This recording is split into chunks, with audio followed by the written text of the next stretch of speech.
Oh, well, good morning. It's the 5th of July. It's 11 o'clock in the morning and it's 28 degrees here already in Spain. But the good news for me, at least, is that I can come back to the UK now because the travel restrictions coming back into Spain have been lifted. So I can come back to reach my wife if needs be. And for those of you who don't follow me regularly, my wife is permanently resident in Spain. Anyway, I've been having some difficulty recently in telling the difference between right and left. When I was a youngster growing up, it was quite simple.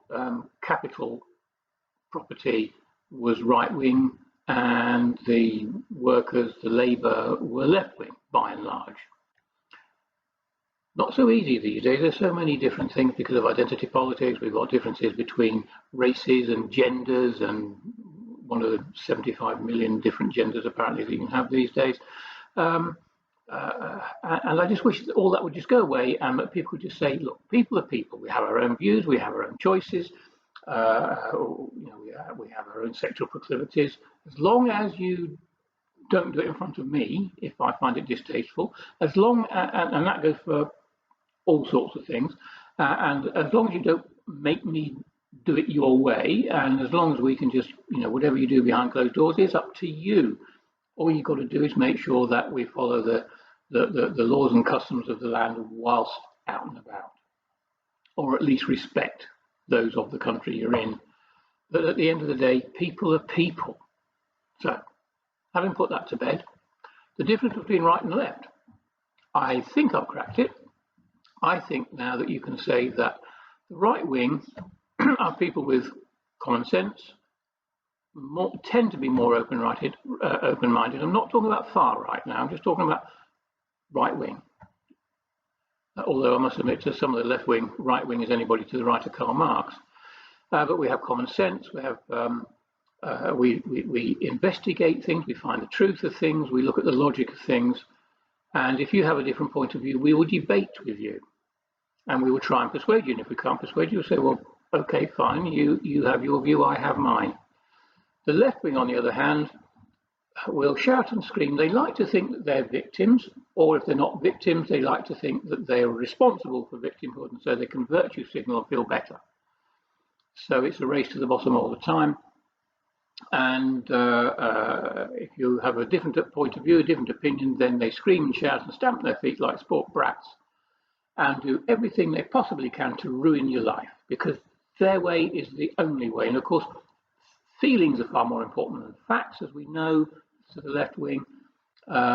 Truth is apparently a white supremacist concept. I'm sorry, the truth is the truth, the fact is a fact. It's not about your feelings, it's about what is. Your interpretation can be down to other things, but the truth is the truth.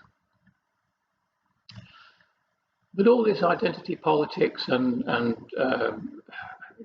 it's really screwing up the whole world. We now have white people putting themselves into chains and saying sorry. Sorry for what? Sorry for slavery? Well, first of all, were you there? Did you own slaves? To hear you pontificate your ignorance, it seems that the transatlantic slave trade was the only slave trade ever. Well, I've got news for you. There's been slavery around ever since people existed on this planet, in every country, in every race. And I'll tell you now that the longest standing slave trade, which is still going on today, I have to say, sadly, is from Black Africa and from the Middle East. Muslims took hundreds of millions of white slaves over a period of years. Look up the Barbary Pirates for a start. Look up even during the Ottoman Empire before the First World War. We had the Turks, the Ottomans, taking white slaves. The transatlantic slave trade was relatively short-lived. It was evil. Don't get me wrong here. Slavery is evil. We should never have got involved in it. But I'll tell you this, when you're talking about the transatlantic slave trade, which was relatively short-lived, as I say, and let me just remind you of a fact. And this is a fact. This is the truth. It's not about feelings. Facts don't worry about your feelings. They don't care about your feelings. This is the truth. 100% of any black people transported across the Atlantic from Africa were initially captured and enslaved by black people. You can't say that America or even the United Kingdom was built on slavery unless you also say that Ghana and Nigeria, as it is now, and the western states, coastal states, and the northern coastal states, for that matter, of Africa were also built on slavery. A lot more slavery than ever was perpetrated in the white world, in the Western world. And I might tell you that it was the British, followed by the Americans, and then the French, who fought wars and paid out a lot of money and lost a lot of lives in order to liberate the blacks. I said, name me one black country that's done that. So it seems that the blacks have been rescued by the whites and they still blame us for it. But that was, when did the slave trade end? 250 years ago? I wasn't there. As far as I'm aware, none of my family were. Why are you blaming me? And to tell me that I am a racist because I'm white is the most racist remark you can make. Well, I'll tell you now as well, in North Africa, the white slave trade was still in existence in the early 20th century. And it is, as I say, it is still going on today. And I'm afraid we've had a lot of slavery in the UK. And the sad thing is that although it's illegal, it has been ignored until relatively recently. It takes the form of child sexual exploitation, otherwise known as predominantly Pakistani Muslim grooming gangs against underage white girls. It's being addressed now, but it is rife. There must have been hundreds of thousands of these girls, and the authorities turned their backs on it because they didn't want to be called racist. This is where identity politics is getting you. And this is so-called white privilege. You can do anything if you're not white and get away with it. And now they're tearing down our history. So, we've now got the statue of a Roman emperor in York Minster is possibly going to be removed because that particular emperor supported slavery. Well, frankly, back then, so did everybody. I'm not condoning it. We've already had the statue of Colston in Bristol pulled down. Okay, if you want it pulled down because the guy made all his money from slavery, the reason for the statue wasn't because of the slavery, by the way. The reason he's got the statue is because he gave an awful lot of his wealth to the town, built lots of buildings, libraries, universities, all that sort of stuff. Same thing with Cecil Rhodes at Oriel College, Oxford. Cecil Rhodes, they want to pull down his statue, and the leader of that is a young black gentleman from Africa who is there on a Rhodes Scholarship. So if you're on a Rhodes Scholarship but you want to tear down everything to do with Rhodes, then I suggest you give your scholarship money back. Will all those black Africans who've got degrees on the Rhodes Scholarship, will they hand them back? In America, the far-left Democrats and their Marxist followers who support Black Lives Matter want to tear down the statue of, believe it or not, Abraham Lincoln. Abraham Lincoln, the president who led the country to free the slaves. They want to pull his statue down. Why? Because there is a black man kneeling in front of him. Well, I'm sorry, that black man is not kneeling down in supplication or in servitude. He's kneeling there in gratitude. He's saying, thank you, Mr. President, for freeing us. That is something to be respected. But there is no logic. And basically, it's the left again. Virtue signalling and finding every possible way they possibly can to rewrite or destroy or unwrite history. But if you're going to pull down Abraham Lincoln's statue because there's a black man saying thank you to him, or if you want to tear down Colston's statue, the first thing is do it democratically, not as a mob. Lobby your councils, your governments, and get it done that way. Because otherwise you just get mob rule. But if you're going to destroy everything built by slaves, so-called, or by slavers, if you are going to say that going to denigrate things like the British Empire or many other empires as were because they were built on slavery, or we get all our wealth from slavery, then be consistent. The biggest organizational proponents of slavery are the Islamists. Muhammad himself was a slaver. You read your Quran, you'll find that he encourages slavery, sex slavery, ordinary slavery, kill them or enslave them. So should we be therefore banning Islam because it supports slavery? It's to this day. Do we tear down every mosque because those mosques were built on the proceeds of slavery?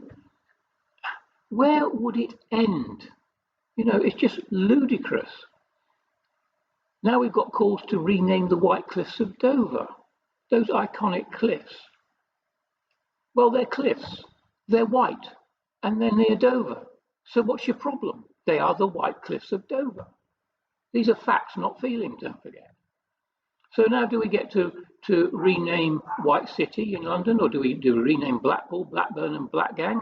And what are you going to do about Barry White? Are you going to ban his music because his name is White? Perhaps are you going to call him a race traitor because he didn't change his name? Where does it end? And while we're talking about renaming, in the USA now, the Democrats are calling for John Wayne Airport to be renamed. As far as I am aware, John Wayne never had any slaves, but he was a Republican. Where would it end? Black Lives Matter, the organisation in the UK, which raised over £1 million on GoFundMe. I don't know what's going on in the United States. I'm not talking about that. In the UK, BLM raised over £1 million on GoFundMe, despite not being a registered organisation and not having to prepare any accounts. They want to ban capitalism. They're not doing badly out of it on GoFundMe at the moment, mind you, but they want to ban capitalism. They want to ban the police. They want to ban the nuclear family and much more far left Marxist stuff. They also want to make it illegal for blacks and whites to have children together. They want to stop all trade with Israel. Tell me, who are the racists? Let me remind you that the last bunch of people who demonized Jews, which is what BLM are doing, tore down statues, which is what BLM are doing, renamed streets, that has already been happening. We've got Penny Lane, for example, in Liverpool, has already been vandalized because of its name. The last people to ban the police, burnt books, rewrote history. Those people were the Nazis. The Nazis. Before them, it was the communists. Now, the Nazis were a bunch of politically and religiously intolerant, misogynistic, homophobic, genocidally anti-Semitic thugs hell-bent on world domination.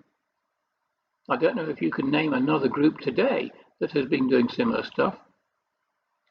And speaking of racists, if you go to Walsall in the West Midlands in England, Walsall has become an Islamic no-go zone. Young people there are openly saying that they wish to establish Islam, that they want to turn it basically into Pakistan, that they're going to get all the Pakistanis to come over. And they proclaim that they run this area. They show their hatred of black people, saying that the Prophet Muhammad, who had black slaves, said that the devil will look like a black man. This is in the scriptures, the Islamic scriptures. I'm not kidding you. Look it up. The devil will look like a black man. And Muhammad referred to black people as raisin heads. Nobody says anything about them. And furthermore, have you noticed that all that the left want to do, as I said at the beginning, is to yell and scream and call you racist while destroying everything they can think of, whereas the right want to preserve and build. They want to preserve history, good and bad, not because they want to live in the past, but so that future generations can learn from the past, good and bad, because if you don't learn from the past, you will repeat it. Well-known saying. So you need to know the good and the bad, so you can duplicate the good and avoid the bad, and move forward to build a better future for everyone. And talking about left-wing stupidity, have you noticed how much they look so hard for racism that they'll find it where there isn't any? So now COVID-19 is racist because more BAME people get infected. The implication, it seems to me, is that the virus was designed by yellow people to attack non-white people and has nothing to do with lifestyle. BLM demonstrations, refusal to close mosques, etc., all contribute to BAME infection.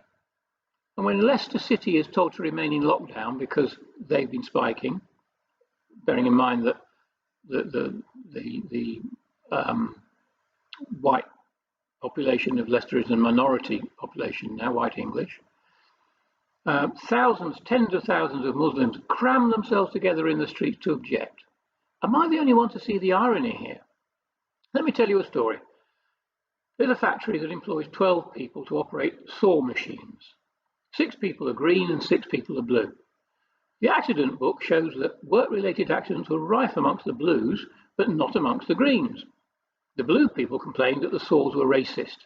It had nothing at all to do with the fact that the blues refused to follow health and safety rules and that they routinely removed the safety guards from the machines. And the liberal lefty factory owner said, "Oh dear, we're terribly sorry, take this compensation and we will pay to have special machines made just for blue people." I kid you not. The United Nations office at Geneva posted the flag of Antifa on their official Twitter account, saying that a group of human rights experts at the globalist organization at the UN had expressed profound concern over a recent statement by the US Attorney General describing Antifa and other anti-fascist activists as domestic terrorists. They say it undermines the right to freedom of expression and of peaceful assembly in the country. Have you ever watched an Antifa demo? Peaceful assembly. What people object to about Antifa is their violence, not their freedom of expression. And Antifa constantly denies freedom of expression to those who disagree with their far-left communist ideology. Don't be fooled by the name, they are the fascists. But the UN, like so many similar organizations, is very left-leaning, and they applaud any organization that will deplatform right-wing speakers, capitalists, or anyone to the right of Karl Marx. Now in the UK, we have advice from HM government that schools, shops, offices and hospitals should have terrorism drills. In my day, we had fire drills. Now it's terrorism drills. Okay, if it's short term, well, the problem gets sorted. But the terrorism has to be stopped. And you won't do that as long as you keep bowing down to the race card, as long as the police keep taking the knee, as the modern expression, keep kneeling down in obeisance to people who really are just laughing their socks off at your humiliation. Foreign terrorists should be deported. And if they complain about how they should have a right to a family life, then I'm quite happy to pay for their families to join them. Any homegrown terrorist should be jailed for a minimum of 35 years with no parole. Priti Patel is now working, apparently, with France to police the French beaches and stop people leaving their shores crossing the Channel, as we've had so much. Nigel Farage has highlighted this admirably well. She's also getting our laws changed. I understand that she's already returning illegals, but I don't know how many. How many are you returning, Priti? I bet it's not enough. And now we've got Cambridge University, that seat of indoctrination, that seat of learning, that promoted a professor when she said that white lives don't matter. White lives don't matter. She actually said white lives don't matter as white lives. And she's now got a promotion. That same university has sacked one of Britain's most eminent historians, David Starkey, for saying that slavery was not genocide. Well, slavery isn't genocide. It's evil, but it doesn't wipe out an entire race. That would be rather like, I don't know, well, it's killing the goose that laid the golden eggs. You know, if you're going to wipe out a race, then you can't enslave them, can you? So slavery is definitely not genocide. Evil as it is, that's not what it is. And he's a historian, he will know. But you see, you can't have an opinion in this country anymore without the left ruining your life. That's what they do. As I said right at the start, the left wing will stamp their feet. If you disagree with them, they don't deal in facts. They don't deal in truth. They deal in feelings. Well, feelings don't care. Facts don't care about your feelings. But if you disagree with them, then because they don't have any arguments, because they can't debate with you, because they're not using facts, because they get shot down all the time, all they do is stamp their feet, scream and shout, and do everything they possibly can to ruin your life. We had the chap that hired a plane to tow a banner saying white lives matter. He's been sacked. He and his girlfriend have both been sacked because he's done something which was not illegal. Frankly, I don't think it's immoral. I don't think it's untrue to say that white lives matter. Black lives matter too. If you can say black lives matter, why can't you say white lives matter? He's been sacked. His girlfriend has been sacked. You cannot have an opinion. You cannot have a political opinion that disagrees with any of the left-wing fascists without having your life ruined. I really do fear for the future of my grandchildren. Regular followers will know that I've been in Spain in lockdown since it started, and my wife, who's in a vulnerable group, is resident here, so I couldn't return to the UK as long as Spain wouldn't let me come back to Spain if I needed to, if my wife fell ill, for example. I am, of course, concerned now that because of the stupidity and selfishness of the demonstrators, sun worshippers and the like, who ignore the safety rules, just like the blue people in the story earlier, the UK will have another spike and I may not be able to get back to Spain. I hope that you wake up, Britain, before it's too late. Stay safe.